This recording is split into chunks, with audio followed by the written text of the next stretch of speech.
예, 오늘 요한복음 12장 9절로 11절에 있는 말씀을 가지고 인물 나사로라는 제목으로 말씀을 전합니다. 우리 다 같이 한번 인사할게요. 옆 사람 같이 하시고 앞뒤 사람 같이 하실 때 제가 한 주간 동안 평안하십니까? 인사합니다. 제가 한 주간 동안 평안하십니까? 평안하십니까? 평안하십니까?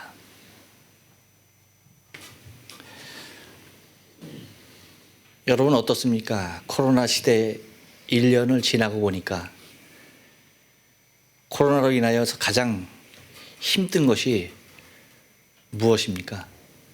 무엇이 가장 힘들어요? 마스크 하는 거? 손 소독하는 거? 이제 이런 것들은 차라리 익숙하죠. 그렇죠?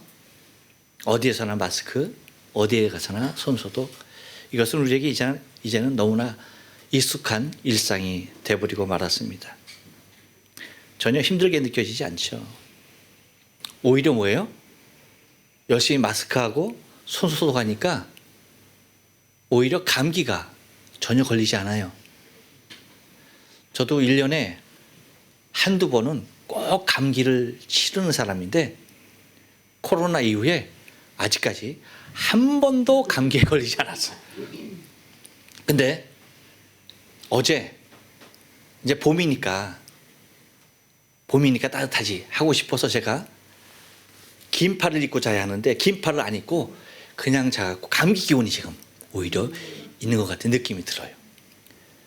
그렇듯이 여러분 오히려 우리에게 있어서 감기나 인플루엔자 같은 것이 오히려 없어졌어요.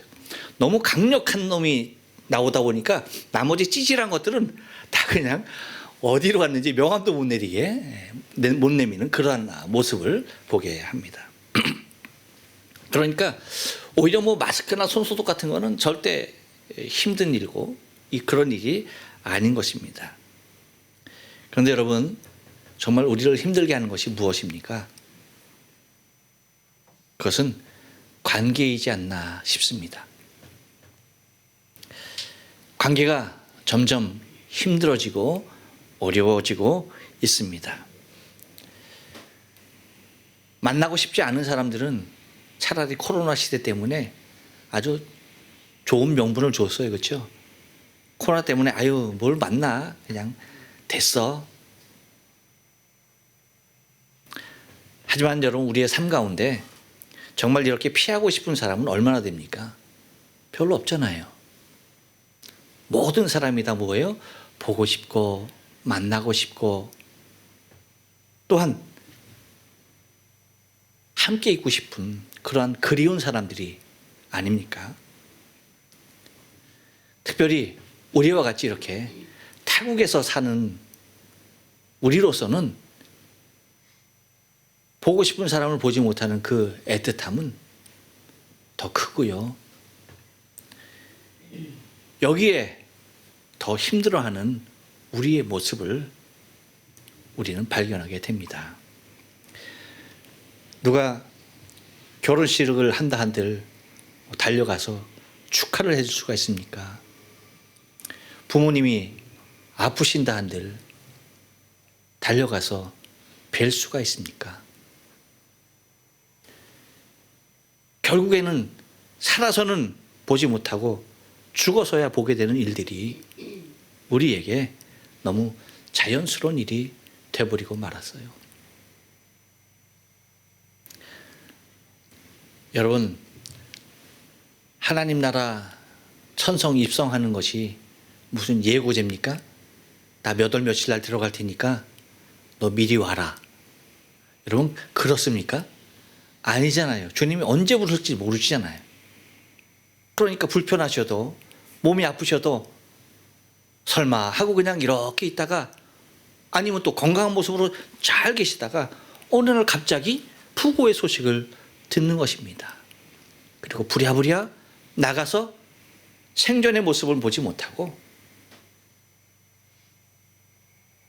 나만이 돌아가신 부모의 모습을 물끄러미 내려다보고 있는 이러한 모습들이 우리의 삶의 현실이고 여러분 이런 것들이 우리에게 얼마나 힘이 들고 어려운 일인지 모른다는 것입니다.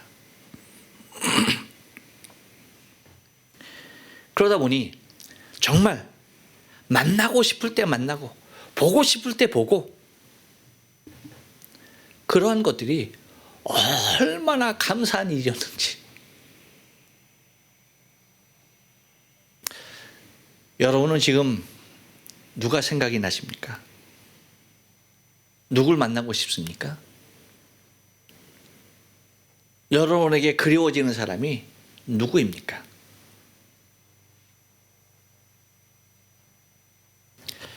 이렇게 서로 오갈 수 없는 상황에 처했을 때 누군가로부터 생각에서 떠오르는 사람, 누군가가 그리워해 주는 사람, 이 사람은 참 귀하고 소중한 사람이 아닐 수가 없습니다.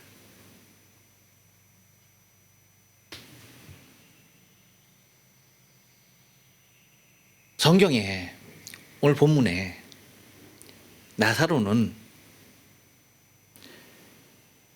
요한복음에서 거론되고 있는 많은 인물 중에 한 사람입니다. 그런데 유난히 이 나사로라고 하는 이름이 많이 거론되어지고 있어요. 특별히 오늘 본문에서도, 오늘 본문 요한복음 12장 9절로 11절 매우 짧은 말씀이죠. 3절입니다. 9, 10, 11 이 3절인데 이 짧은 본문입니다만 나사로라고 하는 이름이 몇 번 나와요? 몇 번? 4번. 몇 번 나와요? 4번. 직접 찾아보시겠다고요? 그래요. 네, 3번 나오고 있습니다. 그러니까 매 절마다 뭐예요? 나사로의 이름이 거론되고 있는 것입니다. 그리고 요한복음 11장과 12장에서 집중되어져 다 나오고 있는데 총 몇 번이 나오느냐?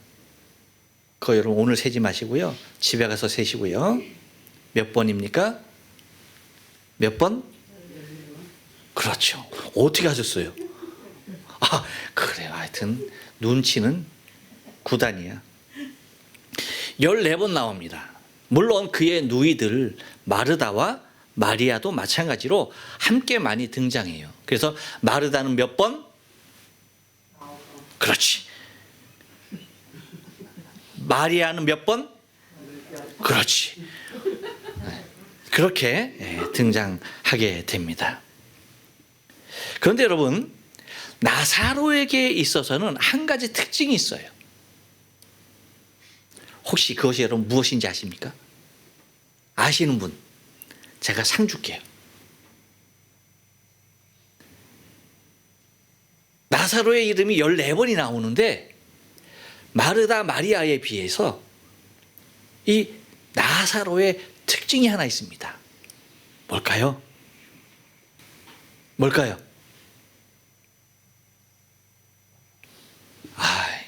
마르다, 마리아, 나사로.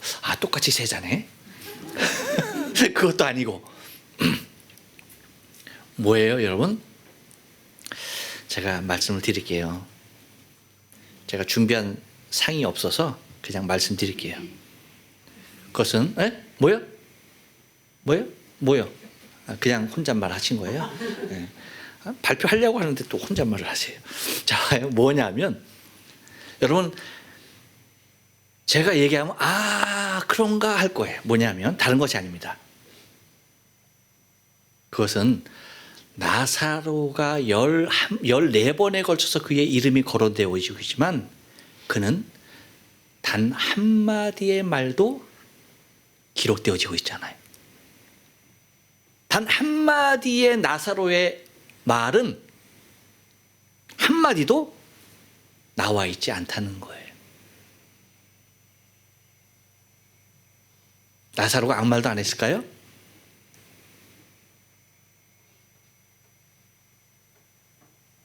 그만큼 화제가 되었고 언급이 되었던 인물임에도 불구하고 나사로 하는 말은 단 한마디도 기록되어 있지 않다는 점입니다.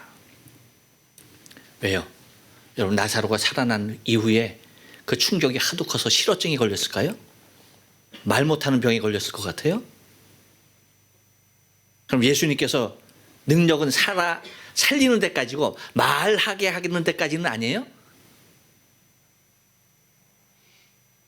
여러분, 이것은 요한복음을 기록하고 있는 사도 요한, 이 저자의, 요한복음 저자의 철저한 의도예요. 왜 그가 어떤 말인들 안 했겠어요? 그렇죠?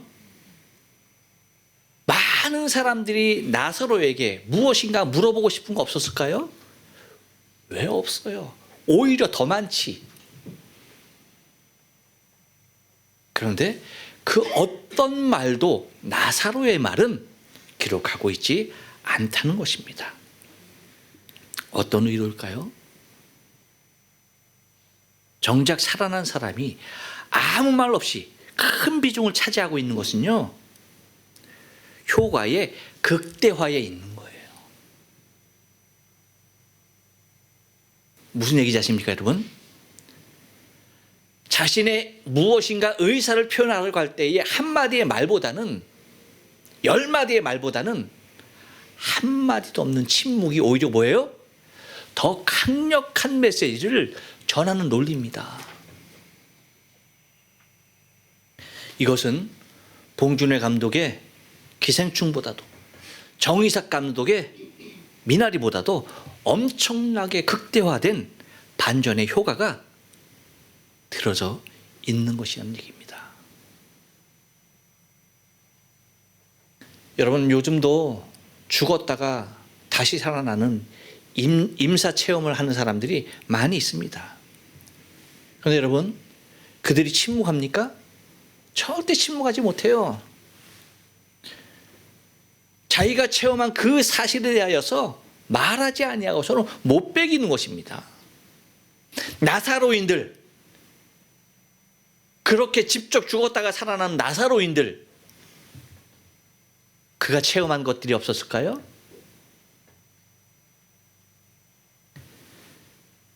아닙니다, 여러분.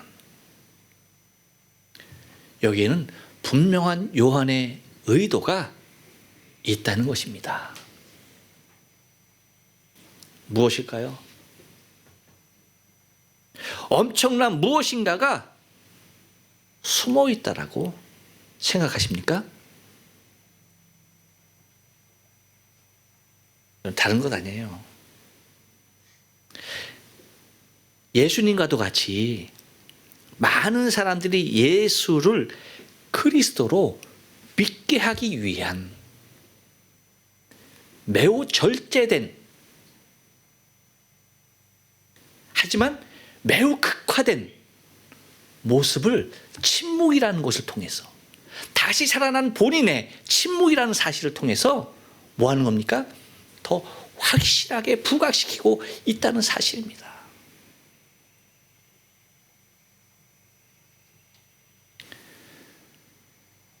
나사로라는 인물 하나만으로도 많은 사람이 예수님을 구주로 믿게 하는 놀라운 계획을 사도 요한은 살아난 나사로의 침묵으로부터 이끌어내고 있는 것이에요. 여러분, 대단하지 않습니까? 여러분, 만약에 우리 교회 누군가가 한 일주일간 죽었다가 살아났어. 화장터가 막혀가지고 줄줄이 서갖고 3일 만에 장사해야 될 것 같다가 일주일 걸렸어. 근데 화장터에 들어갔는데 두드리면서 일어나는 거야. 그러면 여러분, 어떤 일이 있을까요? 어떻게 된 거냐? 로부터 시작해서 귀신이다 라부터 시작해서 도대체 일주일 동안 뭐 하고 있었을까? 여러분, 장난이 아닐 것입니다. 이렇듯 엄청난 일, 그의 입에서 무엇인가 나오고 싶고 듣고 싶은 수없이 많은 일들을 단 한마디의 말도 기록하지 않음을 통하여서 나사로라고 하는 다시 살아난 인물을 통하여서 예수 그리스도의 복음의 확장을 더 심화하고 극화시키는 효과로 사용하고 있다는 사실을 바라볼 수가 있는 것입니다. 그래서 여러분, 오늘은 이 나사로라고 하는 인물을 통해서 오늘 본문 3절을 걸쳐서 나온 인물을 통해서 묘사하고 있는, 왜? 나사로가 직접 말하고 있는 것은 없으니까. 그렇죠?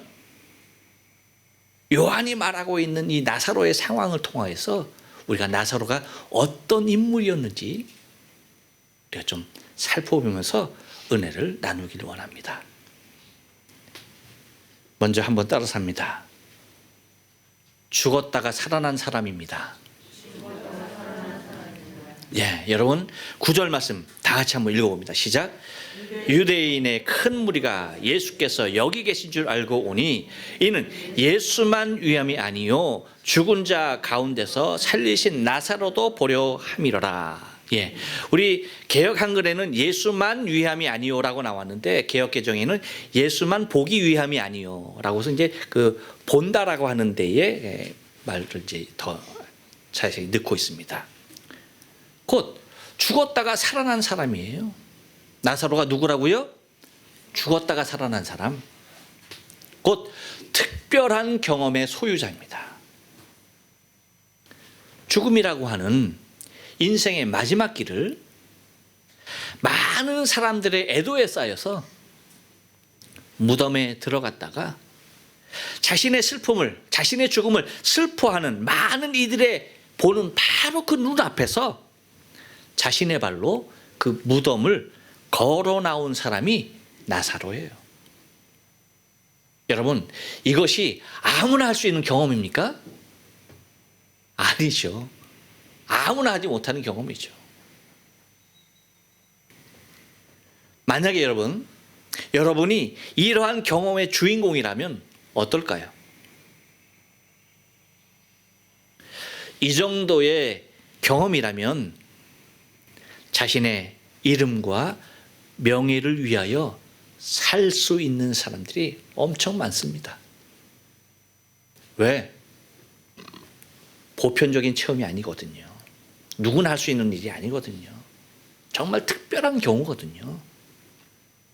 그러니까 이 특별한 것에 사람들의 관심은 몰리게 돼 있어요. 하지만 사도 요한은 철저하게 예수님께 헌신된 나사로의 모습을 침묵이라고 하는 도구를 통하여서 표현하고 있는 것을 우리는 오늘 본문에서 보게 되는 것입니다. 이것을 통해 능력이라는 것은 사람의 말에 있지 아니하고 삶의 행위에 있음에 대하여서 충분히 나타내고자 했던 것입니다. 또한 여러분, 죽었다 살아난 나사로는요, 특별한 경험의 소유자뿐만 아니죠. 많은 사람의 사랑을 받았던 사람입니다. 여러분 한번 생각해 보세요. 어떤 사람이 많은 사랑을 받을 수 있을까요? 누가 많은 사랑을 받을 수 있을까요? 똑같은 것 아니겠습니까? 누군가를 많이 사랑한 사람 아니겠습니까? 많이 사랑한 사람이 많은 사랑을 받는 것은 당연한 일이겠죠. 다시 말하면 평소에 많은 사람에게 베풀었던 인물인 것임이 틀림이 없다는 거예요. 왜? 그렇기 때문에 그의 죽음을 애도하기 위하여서 인근 각처에서 수없이 많은 무리들이 뭐예요? 그의 죽음 앞에 몰렸다는 것입니다.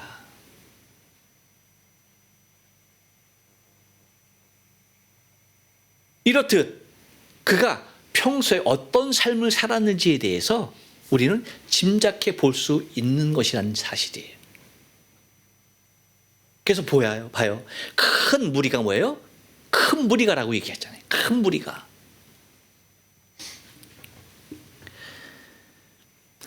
예수님을 영접한 모습에서나 지금 예수님을 위하여 잔치를 벌이고 있는 모습을 보아서도 이러한 행동이 갑작스럽게 돌발적으로 나오는 행위가 아니라는 사실을 우리는 짐작할 수가 있어요. 이들은 항상 자기 주위에 있는 사람들에게 이러한 호의를 베푸는 것이 매우 자연스러운 일이고 매우 친숙했던, 자기 주위에 있는 모든 사람들과 다 이렇게 친숙하게 지낼 수 있었던 것을 우리는 짐작할 수가 있다는 사실입니다. 그렇기 때문에 나사로는 많은 사람들로부터 뭐예요? 사랑을 받을 수 있었던 사람이라는 것이죠. 사람들에게 사랑을 받는 것뿐만 아닙니다. 사람들에게 사랑을 받은 이 나사로는요, 예수님께서도 사랑한 사람이었다는 것을 우리는 지난 요한복음 11장 35절, 36절을 통해서 알 수가 있습니다. 뭡니까? 예수께서 눈물을 흘리시더라. 이에 유대인이, 넘겨주세요. 없어요? 네, 안 했군요. 예. 없군요. 예. 그래서 예수님께서 11장 35절에서 눈물을 흘리시더라. 이에 유대인들이 말하되 보라 그를 어떻게 사랑하였는가라고 말하고 있는 것을 볼 수가 있습니다. 곧 그의 죽음 앞에 눈물을 흘리시기까지 그를 사랑했다라고 기록을 하고 있는 것입니다. 이러한 사람이 예수님의 복음 전파에도 뭡니까? 매우 적임이었다라고 하는 것이에요. 우린 이 모습을 절대 놓쳐서는 안 된다는 것입니다. 이렇듯 나사로는 죽었다가 살아난 사람인 것을 우리가 볼 수 있고요. 또 하나 나사로는 한 번 더 따라서 합니다. 죽이고 싶은 사람입니다. 예, 10절 말씀 다 같이 한번 읽어볼까요? 시작. 대제사장들이 나사로까지 죽이려고 모의하니 라고 말합니다. 많은 사람들에게 사랑을 받은 사람임에 틀림이 없지만, 하지만 특정한 사람들에게는 죽이고 싶도록 거슬리는 사람이기도 한 것이 이 나사로였다는 사실이에요. 특별히 자신의 영광과 자신의 이권을 추구하며 살아가는 사람들에게는 자신의 눈에 가시와도 같은 존재였던 것입니다. 왜입니까? 그 이유가 뭐예요? 다른 데 있지 않지요. 대제사장들과 바리새인들은 예수님이 이 세상에 나타나기 전까지는 자신들의 모든 행위와 영향력이 100% 타당했던 것이에요. 자기들이 하는 말, 그것이 곧 법이고, 자기들이 하는 행동, 그것이 곧 모범이고, 자신들의 뜻이 곧 하나님의 뜻이었어요. 곧 예수님 이전에는 자신들의 뜻이나 생각이나 행위에 대하여 그 누구도 토를 달지 않았어요. 그런데 예수께서 어느 날 갑자기 나타나서 하는 말이 자신들을 향하여 비방합니다. 판단합니다. 여러분, 마태복음 23장에 보면, 마태복음 24장 맨 마지막 때에 나타나는 현상, 그 전에 예수님께서 바리새인들, 서기관들에 대하여서 신랄하게 비난하는 말씀이 마태복음 23장 전체를 해당합니다. 그 전체의 모습을 보면 거기에서 말하는 이들의 모습을 뭐라고 표현하고 있느냐면 다른 것이 아니에요. 소경된 인도자, 그 다음에 외식하는 자, 재물을 탐하는 자, 뱀이라고 얘기하고요. 독사의 새끼들이다라고 얘기하고요. 지옥의 판결을 받을 자, 천국 문을 닫은 자, 교인을 지옥 자식 되게 하는 자. 이와 같은 모습으로 뭐 하는 겁니까? 그들의 모습에 대하여서 예수님께서 신랄하게 비판했던 것입니다. 그러니까 여러분, 이렇게 말하는 예수가 자신들의 눈에 가시가 될 수밖에 있습니까? 없습니까? 당연한 것입니다. 눈에 가시가 될 뿐만 아니라 예수의 한마디 한마디 말, 예수의 한마디 한마디 행동, 이 모든 것들은 자신들에게 스트레스밖에 없었던 것입니다. 그런데 문제는 이 예수뿐만 아니라 많은 사람이 예수를 따라가고 예수를 믿는 것도 큰 문제인데, 이제 그 속도가 뭐예요? 가속이 붙어서 더 많아지고 더 빨라지는 것을, 그 역할을 하는 사람이 누구였다? 죽었다가 다시 살아난 나사로였던 것입니다. 이 죽었던 사람, 이 나사로가 살아나는 바람에 더 많은 유대인들이 예수를 믿고 따르게 되는 그 모습을 보면서 안 되겠다, 예수만 죽여서는 안 되겠구나, 누구까지도? 나사로까지도 죽이지 아니하면 이건 큰일 나겠다. 그래서 살린 사람이 되었던 살아난 자가 되었던 모두 다 뭐야? 다 죽여버려야 되겠다 라고 하는 결론에 이르게 된 것입니다. 곧 나사로가 다시 무덤 안에 들어가기를 얼마나 소원했을까요? 그토록 죽이고 싶었던 사람이 이 나사로였던 것입니다. 여러분, 여기서 볼 수 있는 것은 뭡니까? 사람이 자신을 위하여 사는 존재가 되는 것이 이렇게 위험한 거예요. 하나님의 영광을 위하여 살아가야 할 존재가 하나님의 영광은 뒤로 하고 자신의 영광을 위하여, 자신의 이름을 위하여, 자신의 명예를 위하여, 자신의 이권을 위하여 살아간다는 것이 이렇게 위험하지 않을 수가 없다는 것입니다. 다시 살아난 생명을 다시 죽여서라도 자신의 이권을 지키려고 하는 것이 자신을 위하여 살아가는 자들의 모습이었던 것입니다. 또 하나 인물 나사로는요, 한 번 더 따라삽니다. 많은 유대인을 예수 믿게 한 사람입니다. 예, 여러분 11절 말씀 다 같이 한번 읽어봅니다. 시작. 나사로 까닭에 많은 유대인이 가서 예수를 믿음이로라. 할렐루야. 예, 여러분, 다시 살아난 것은 특별한 일이, 매우 특별한 일이었지만 그의 삶에 있어서 정말 중요했던 것은 무엇일까?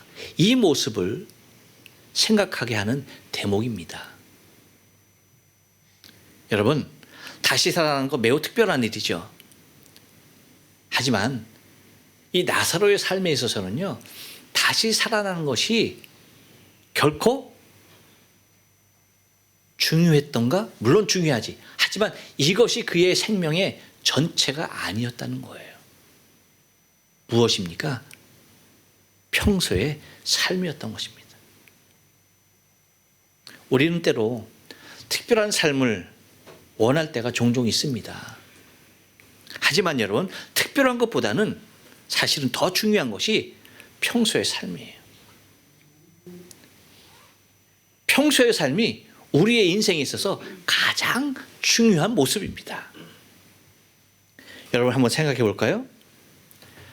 나사로 까닭에 많은 유대인이 가서 예수를 믿음이로라. 이 말은 여러분 어떤 의미일 것 같아요? 만약에 그의 평소의 삶이 개차반이었다 라고 한번 여러분 가정을 해봅시다. 그러면 그를 다시 살린 예수를 누가 믿겠습니까? 믿을까요?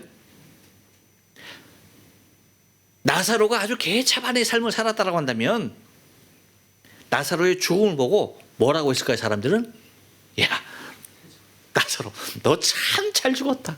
어떻게 그렇게 잘 알아요? 너 참 잘 죽었다. 그리고 오히려 뭐예요? 잘 죽은 나사로를 죽어서 속이 다 시원했는데 예수가 다시 살렸어. 그럼 뭐예요? 왜 우리의 속을 이렇게 근심케 하느냐? 잘 죽었는데 왜 살려놔가지고 우리의 삶을 이렇게 공고케 하느냐? 여러분, 그렇게 난리치지 않았을까요? 그렇지 않겠습니까? 그러니까 그가 평소에 얼마나 본이 된 삶을 살았으면 그의 죽음이 그들의 슬픔 자체였을까요? 그러한 나사로를 살리신 예수님이었기에 너도 나도 모두가 다 뭐 하는 겁니까? 고맙고 감사하고 이러한 분을 당연히 믿고 따를 수밖에 없었던 것입니다. 평소에 엉망으로 살다가 예수 믿으라고 하니까 그 유명한 말이 만들어진 거 아닙니까? 어떤 말? 어떤 말? 우리 잘 알잖아요. 어떤 말? 너나 잘 믿으세요. 그렇지 않습니까, 여러분? 교회에서 전도하라고 하니까 전도해야지. 그래서 나가서 야, 예수 믿어 하니까 너나 잘 믿으세요. 이것이 여러분 우리의 현주소고 이것이 우리의 현실이라고 하니까 문제가 아닐 수가 없다는 것입니다. 하지만 나사로는 그의 평소의 삶이 달랐습니다. 그렇기에 그의 죽음에 대하여 애도했고 그렇기에 그의 다시 살아남에 대하여서 사람들이 기뻐할 수밖에 없었던 것이고 그렇기에 그에게 영향력을 미쳤던 예수님을 믿고 따를 수밖에 없는 모습이었던 것입니다. 여러분, 복음 전파의 핵심은 사람은 자신의 말로 살지 않고 그리스도의 말씀으로 사는 것임을 잊지 말아야만 합니다. 곧 자신의 말을 떠나서 예수 그리스도의 말씀에 순종하는 인물을 통하여 예수 그리스도의 복음은 전파되는 것입니다. 이것이 요한이 그리고 있는 다시 살아났지만 14번이나 그의 이름 나사로가 거론되고 있지만 단 한 번, 단 한마디도 그의 말을 통하여서 예수 믿는 사람들이 많았다라고 하는 그러한 본문을 유도하는 것이 아니라 단 한마디도 없는 침묵 속에서도 그의 살았던 과거의 삶을 통하여서 오히려 더 많은 유대인을 주께로 돌아오게 하는 그 모습들을 매우 극적으로 묘사하고 있는 오늘 본문을 통해서 여러분 우리의 평소의 삶이 어떠한 삶을 살아야 하는가 여기에 대한 심각한 도전이 되길 주님의 거룩하신 이름으로 축원합니다. 기도하십니다.